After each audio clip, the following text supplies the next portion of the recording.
Over the course of my experience reading comic books, I've never been quite as invested in the X-Men property as I have been today. In fact, I think that's the aspect of the Marvel Universe I've been focusing the most on, whether it be in my own personal reading habits or with some of the videos and live streams related to this channel. My name is Araco Braddock, and today I want to go ahead and explore my brand new relationship with the X-Men that's been fostered over so many years.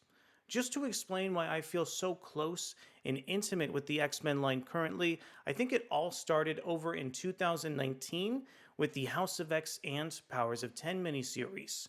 That comic book saw Jonathan Hickman, R.B. Silva, and Pepe Larraz define a brand new status quo for the X-Men that sees almost every mutant really confined to one singular location with Krakoa. I really found that the comic books were incredibly cohesive and featured such a grand vision of the line. Seeing so many disparate characters interact with each other was a ton of fun, and Marvel Comics really adopted a slow burn approach to the storytelling. Another fascinating aspect of Marvel Comics publishing was what the publisher was releasing prior to 2019 with Krakoa. It seemed like there were so many false starts with the X-Men franchise, with really novel concepts like Extraordinary X-Men being set in limbo and the X-Men Gold series reaching back into the nostalgia of the property.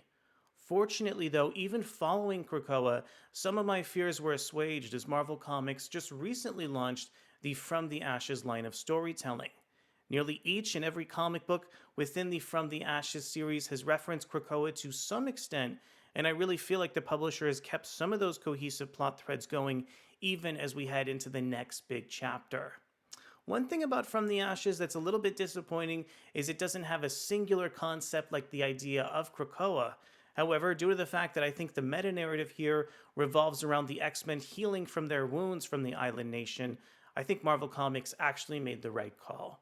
But moving forward, I would be really intrigued if the publisher was able to come up with a grand premise for the X-Men to rival Krakoa, especially within my lifetime.